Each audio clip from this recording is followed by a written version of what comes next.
Learn about the strides female entrepreneurs of color are making.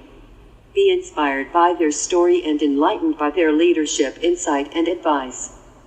Welcome to She Leads Podcast, Season 4, Episode 10. I'm your host, Nicole Walker, a mother, businesswoman, and leader. Our guest for today is Terri Floyd. Terri Floyd, MS, a Little Rock native, wears many hats. She is a mother, empowerment speaker and coach, change agent, business owner, and servant, to name a few. She's a graduate of Philander Smith College with a Bachelor of Arts degree in psychology, University of Arkansas, Little Rock with a postgraduate certificate in Gerontology, and a Master of Science degree in Health Sciences with an emphasis in health education and health promotion. She has extensive years of working experience in education, mental health, public health, and research fields by working as an adjunct professor, intervention specialist, mental health paraprofessional, autism behavior line therapist, program assistant, and researcher. She enjoys working with her outreach ministry through social media ministry, speaking engagements, hosting empowerment events, hosting and collaborating with other organizations for health fairs and community outreach seminars. She strives to continue to share positive news and information to help her community through a servant's heart. Without further ado, Leadership Empowerment with Terri Floyd. Terri, welcome to She Leads Podcast, Leadership Empowerment for Women of Color.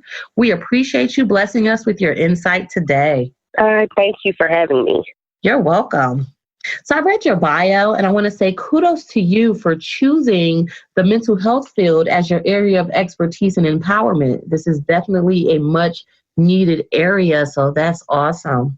Thank you. It's definitely a passion of mine, just thinking about my own self and family members and other people that I've friends, people that I know that came around. And I know, especially in the African-American community, that mental health is still, it's better now being talked about, but it's still kind of a little bit of gray areas where we don't really want to discuss it, especially in faith-based organizations for sure. So, yeah. Yes. I agree, yes, and it is much needed, and I'm glad to see it becoming more embraced, but it is a long way to go, so yes. Awesome. Okay, so are you ready to talk about leadership?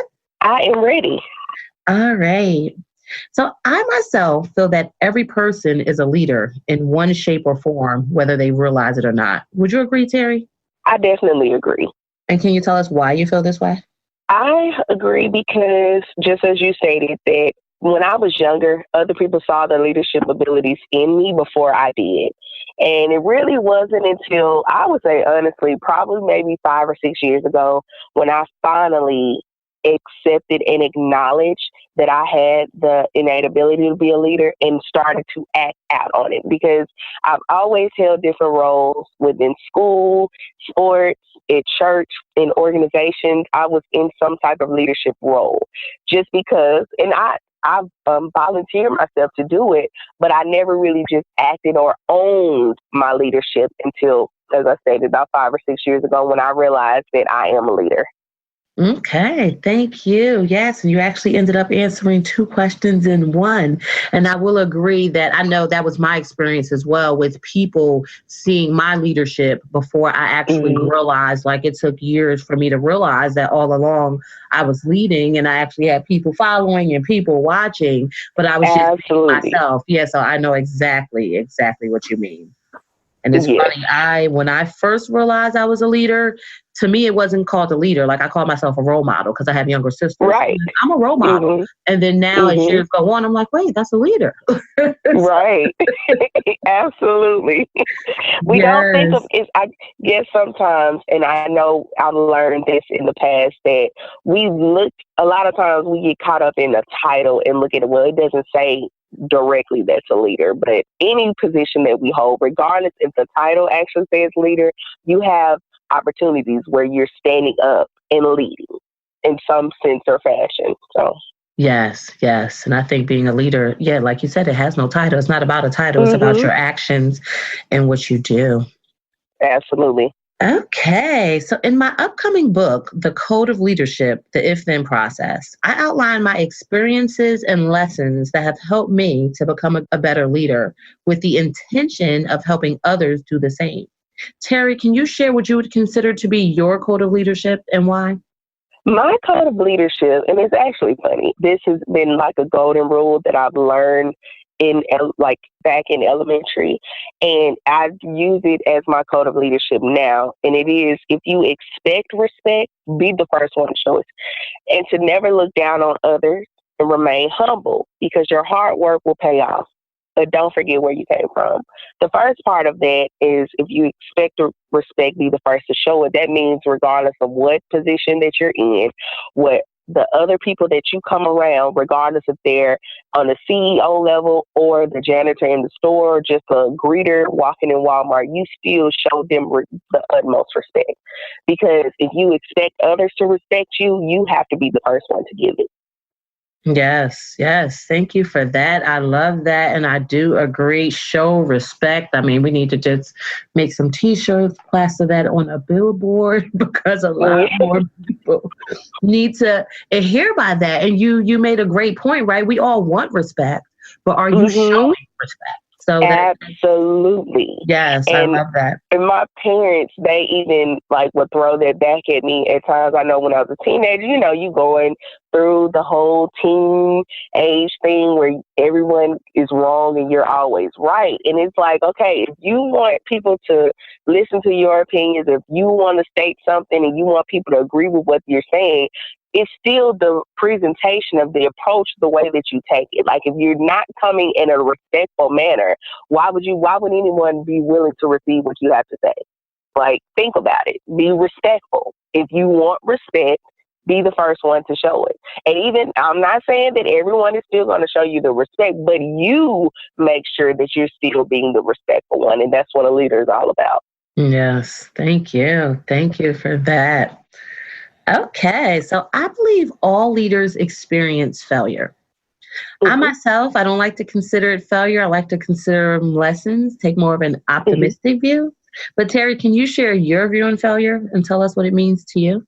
Well, I will actually agree with you on that, but I don't look at failure as a negative thing. To me, failure is a step towards success. Because if I had not failed doing something out of the norm, how would I ever achieve my goals? I mean, how would I know that it will work? If something will work or not, unless I decide to take initiative and step out and show action on it. And that way, if it does not work at that moment, I have something to look at to see the process of what I took to get there, what I can change, or go back into the lab to try it again or move on to something else. So failure to me is never really a negative thing. I look at it more so on, it's a process to see what I can work on to build. If I need to continue to go down that track or if I need to move somewhere else. But it's a step towards success, because if you don't try, how would you ever know? Okay, thanks for that. And I do agree. If we don't try, how will we know? I love what you said as far as failure is a step towards success. And failure is not negative. And I agree with all of that, right? Because being afraid of failure stops us from taking risks. And if we don't take risks, we never know what great things we could accomplish because we don't step outside our comfort zone in our box. So absolutely.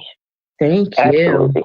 Okay. So Terri, can you share one time you failed as a leader and tell us what you learned from that experience that helped you to become a better leader? Okay.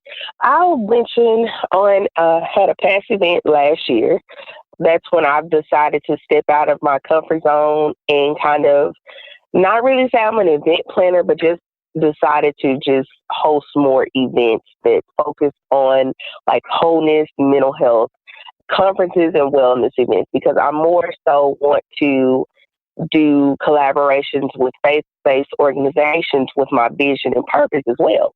And so I worked with my church, faith-based organization, to get a wellness event together. And so I had it all mapped out, had it planned out, everything.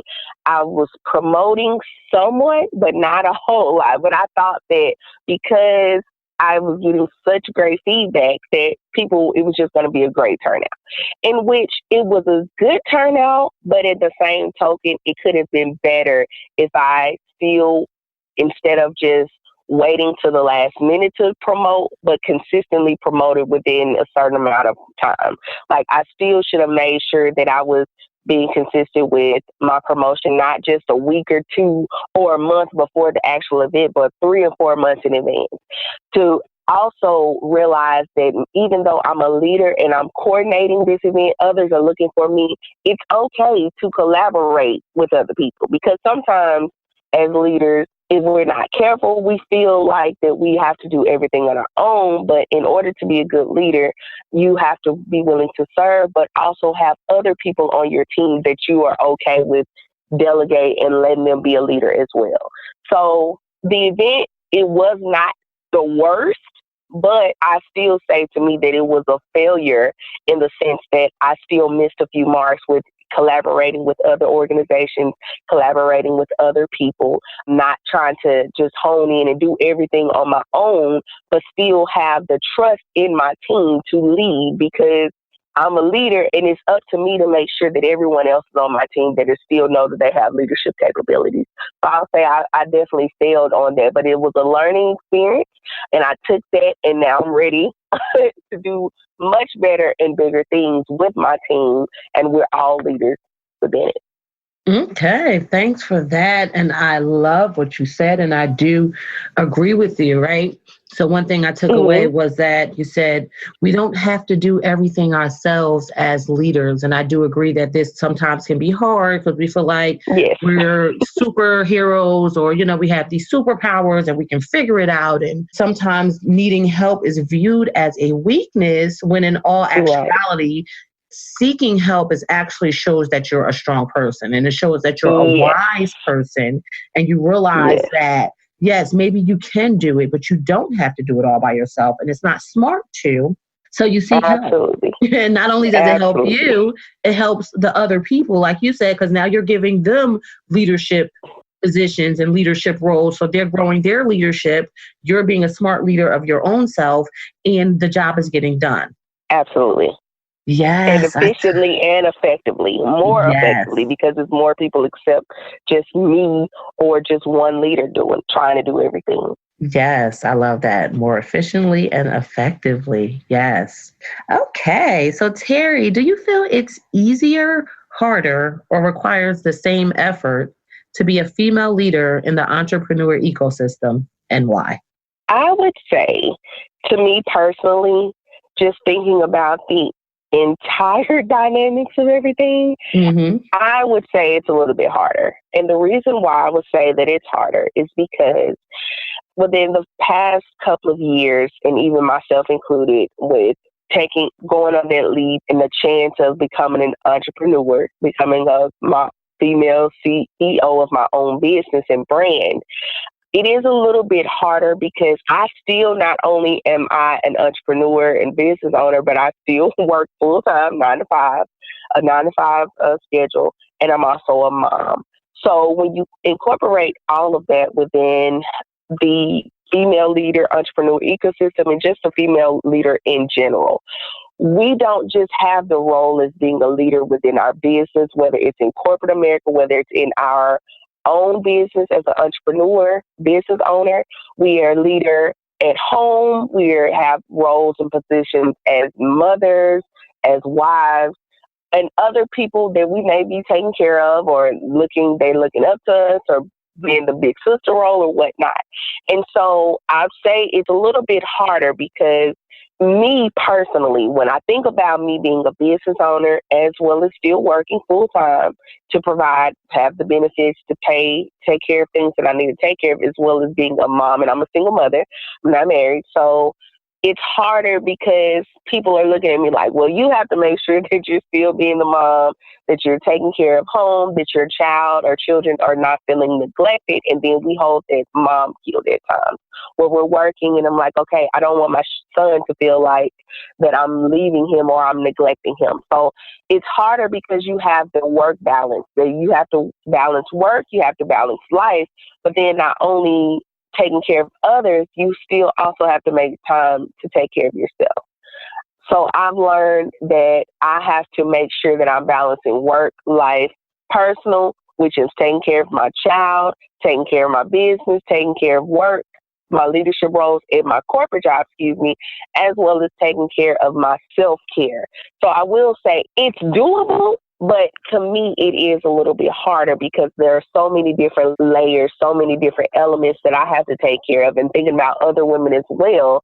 Not to say that mine is harder than anyone else's, but I just think about for a female leader in the entrepreneur ecosystem, you do have the opportunities where they have the grants. There are now programs to help us, but just the overall dynamics is still a little bit harder. Okay, thanks for that. And I do agree with you that as women, we wear many hats, which can be challenging to juggle everything and make sure that you're putting the attention where attention is needed. So funny, listening to you made me think of my son. Like lately, I have different meetings, and as with you, I'm also still in corporate and starting my company and running the podcast and being a mom and, running my household and all kind of things. And my son's like, you're always in a meeting. You're always doing this. And remembering to take care of yourself, right? Because sometimes we do need our personal time to make sure that we're showing up the way we need to show up. So I do totally agree with you. Thanks for that. And I do like how you mentioned that things are kind of moving in the way of a woman, where we have more access to things that we may not have had in the past, but yet still figuring out that balance can be tough. So I do agree there. Yeah. Okay. So productivity is a hot topic right now, as it should be. Many people want to know how to do more with less and be efficient. As a successful leader, this is a must. Terri, do you have any productivity tips to share with our listeners? Sure. I will say, because I'm still old school, I know everyone is moving to technology where you can plug everything in your phone, or if you have an Apple Watch, it's like an alarm lets you know, hey, it's time to move or do whatever you need to do in regards to tasks. But me, I'm still old school. I like to write things down because I'm a visual person. So what I use for my productivity that I can share with others, what I use is a journal or a notebook. I have the Go Digger Blueprint Journal, which is a goal-setting journal, and it helps me write down a to-do list each day. It's a weekly journal that I keep up with in the mornings. I will get up, and my morning rituals get up early, like an hour early before it's actually time for me to get up. That's when I get my workout in. That's when I have my meditation, prayer, writing things down, reading something positive to help start my day. But then I also write down my to-do list for that day to make sure that I also incorporate that I eat healthy. So I plan that as well. I write down what I'm going to eat for breakfast and lunch. If I've not already packed that up, I pack that up that morning. And then my to-do list for the day to make sure that I'm staying on task, that I'm not just surfing through Facebook or Instagram, or I'm managing my time properly so that I'm more productive throughout the day. And set aside time when I'm home that I'm not trying to rush and knock everything off of that list. And then, of course, not all days are going to be absolutely perfect, but I feel that if I'm more planned and prepared, that even when obstacles come where I may be late in traffic or late during the day, that I'm not just really shaken off or thrown off, that even if I don't accomplish everything on my to-do list for that day, I can see where I stopped and I would carry that over to the next day. So I create that to-do list every day consistently to make sure that I'm planning and mapping out. So I kind of stay within a routine that will help me be more productive, because if I'm not within my routine, nothing is really going to get accomplished. And so when I've learned, if I focus on my routine of my to-do list, looking at that task list, checking off or marking out each list or each to-do item that I complete and move on to the next, and I know that, or that shows me how productive I am from each day, day to day. Okay, thanks for that. I do agree. Those are all great ways to be productive. And you said so many things, right? As far as writing stuff down and being in a routine. Mm-hmm. But I even like what you said as far as waking up an hour early, like that could be a productivity tip. Even as far as exercise, meditation, prayer, like those are all things that make us better, give us the ability to show up better. So that's great. And I love how you said, because sometimes I feel like if you don't get to what you're supposed to do, that could be like a defeating feeling, right? So that can stop you from even trying to do something the next day. Because it's like, oh, why do I keep writing lists? I never make them. I never do it.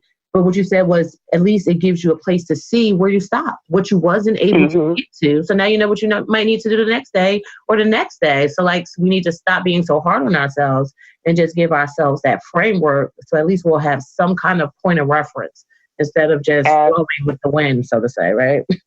Yes, absolutely. And it took me a while to get there, because like as you mentioned, sometimes we can look at it like, I didn't do anything, or you feel defeated and want to give up. I was there. Trust me, I was there. But then when I realized like to start changing my mindset, and I started just slowly, because it didn't happen overnight. Even with me just getting up an hour early to incorporate exercise, incorporate reading and praying and meditating to just get myself focused on that positive mindset. That was a start to help me build onto my list. So I broke it down piece by piece. It just didn't happen all overnight. It definitely was a process. Yes, it is. I agree. Thank you. Yes, and that's a good point also to emphasize to the listeners, right? Like how do you eat an elephant? One bite at a time, right? So you look at this big grandiose goal you have, and you may feel like, oh, I didn't do it, so I'm a mess, where you're not looking at, well, this day I did this little bit towards it, and that little bit towards it, and that little bit towards it. Next thing you know, you're at the big goal, but you had to take those small baby steps to get there. So be patient. Absolutely. Be patient. We have to be patient with ourselves, ladies. Yes. Please. Patience is a virtue. Yes. Thank you. Okay. So Terri, can you share an experience that blessed your leadership and tell us about the outcome or the takeaway you learned? I would say I'll even use just kind of what I mentioned earlier about the failure, because even though I look at it as a failure, it still blessed me. When I mentioned about the event that I hosted last year, and I saw things that I needed to work on to better enhance. The reason why, even though that was a failure to me, but it also was a blessing, because it showed me the areas within my leadership of what I needed to work on. Had I not went through that failure then of seeing that I didn't put fully my trust into my entire team, then I would not be blessed to realize that I have a great team. But why not put more trust in them to help build us all up? And so that experience alone, because they were still there, they were still supportive, we still worked hard, but because I failed at that sense of not putting the trust in them, I was still blessed to now, after that event, we had other events within last year that were great. Even this year, the events are booming and growing because of my team and because of that mishap. But now I have more trust in them, that they're still showing me their leadership capabilities. They're showing me their leadership abilities. And I've put them and trusted them in more leadership roles. So now we're working together and we're blessing others within building our teamwork. Okay, thanks for that. I love that. And I do agree that lessons learned are definitely a blessing. If we take the time to figure out what we can learn from a situation and actually change for the next go around, right? That's a great blessing. So thanks for that. And I'm sure your team's grateful for it too, right? Because now they get to step up and show what they have. Awesome. And I'm grateful for them. Definitely. Yes. Good. Okay, so Terri, can you offer our listeners the best advice you have as a leader or have ever received from a leader? and tell us how you've implemented it into your life?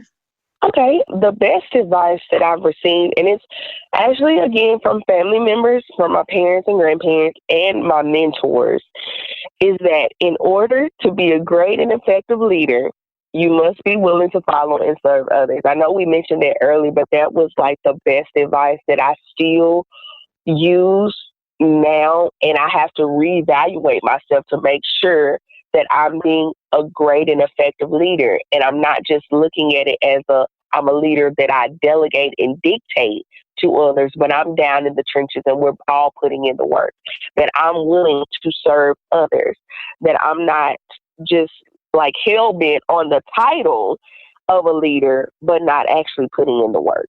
And so that was the best advice that they gave to me and that I try to implement daily, that being a leader, you are one of the biggest servants, but in order to be a great and effective leader, you must be willing to follow.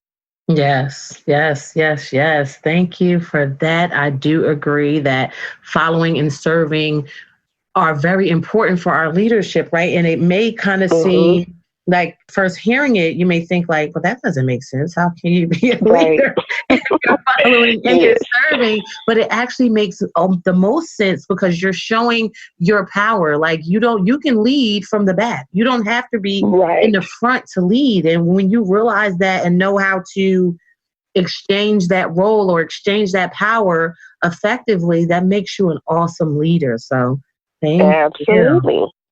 Absolutely. Yes. Okay. So Terri, you made it to the finish line. How do you feel?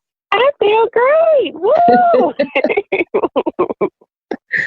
Awesome. Awesome. I want to thank you again for being our guest on She Leads podcast, Leadership Empowerment for Women of Color. But before we part, do you want to give our listeners your contact information or mention any events, products, services, and or ventures that they would benefit from knowing about? Yes. I would definitely please love for you all to follow me on my social media platform. On my Instagram, it is TFlow, TEEFLO Speaks. And for my Facebook, I have a Facebook page where I host my speaking events, where I host like online events that I'm getting ready to work up and have together. I don't really have anything for this summer just coming up yet. Some of my events are past events, but I will stay tuned. If you follow me, you will find out more events. And it is Terri Floyd MS, and it is T Floyd Speaks also. That's on Facebook. T Flow Speaks on Instagram. And then I do have 2 journals that are on Amazon now. And I mentioned it when I talked about the productivity tip, where I write it down. I created it is called the Goal Digger Blueprint, and it's GOAL Digger Blueprint Journal, where it's a weekly goal setting journal for the goal getters. And it helps you to write out your SMART goals, to be productive, to see where you're spending your time, how you're investing your time, to make sure that you are being productive in accomplishing your goals. And then the other journal that I have, it's more of a 30-day journal talking about self-discovery, and it's note to self. And that includes positive affirmations as well as thought-provoking prompts for you to think about where you are currently and where you want to go within your self-discovery journal. Okay, thank you. I love those products. Those sound awesome. Ladies, check them out. Okay, well, thank you, Terri. We appreciate your insight today. Thank you so much again, Nicole, for having me. I enjoyed it, and I hope what I had to say was very beneficial and someone can take something out of it to understand and know that we all are leaders. So believe in you. Yes, I love that. Yes, believe in you, ladies. Thank you, Terri. Thank you, Nicole. You're welcome.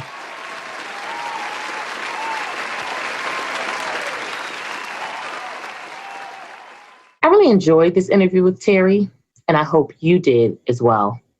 I agree with Terri's viewpoint on the importance of being organized to successfully map out and complete our goals.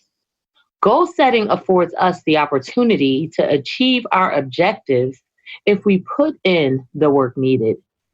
If you want to avoid distractions and procrastination, focus, measure progress, and stay motivated, then exploring organized goal setting is a must. Organizing the attainment of our goals is essential to stay on target while exuding the least amount of energy possible to achieve success. To achieve optimal performance, our goals need to be broken down into the tasks and steps required for attainment. Using products such as Terri's Gold Digger Journal are indeed a great asset to help with this journey. I admire Terri's servant heart, which is shown in her efforts to give back and help others grow. Choosing to have an outreach ministry is definitely a great way to service the community and ignite the future generation of leaders. Successful leaders give back by serving those in need.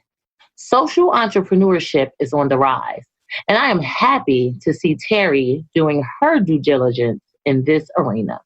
A quote by Jay Buckman reads, "The role of a great leader is not to give greatness to human beings, but to help them extract the greatness they already have inside them." I can relate to Terri's viewpoint on the importance of mental health and her service in improving the mindsets of those within her circle of influence, as I believe and practice the same. Mental health and mindset are the foundation to success. Terri and I push the same agenda of embracing mental health and seeking ways to stay healthy mentally, such as journaling and going to a therapist. How we view life shapes what we see. Having a healthy mindset gives us the foundation needed to see things in a more positive manner. A quote by Steve Marbley reads, "Once your mindset changes, everything on the outside changes along with it." Nicole Walker's takeaway for this week. Terri shared her personal journey to learning the importance of consistent promotion to increase response rate when she failed to do so within her own business. Taking the advice from someone who has realized a gap in operations and worked to close it is a no-brainer for me. I am proud of myself in knowing that I understand the importance of consistency and practice it in some areas of my business. And I also realize that I have areas where I can improve my consistency efforts.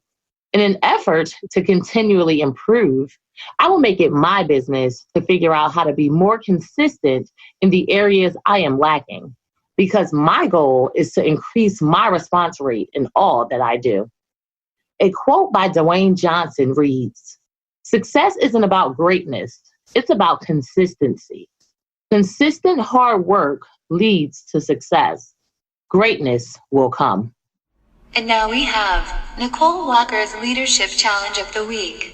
My leadership challenge for you would be to think about the one thing you can take away from this episode and adopt into your life. I know it's hard to absorb too much information at one time, and it's even harder to try and implement too many changes at once. When I attend a training or listen to podcasts, I aim to walk away with at least one thing that stuck out to me and one way that I can change as a result. I challenge you to do the same. If you decide to take me up on my challenge, I would love to know about your key takeaway. If you care to share, please go to the She Leads Podcast discussion group on Facebook and leave your comments under the Takeaway Thursday post for Season 4, Episode 10. Don't forget to subscribe to She Leads Podcast for first access to future episodes. And also like and share this episode of She Leads Podcast, which is entitled Mental Health and Mindset Matter with Terri Floyd. Thanks, and until next time, be empowered and empower on.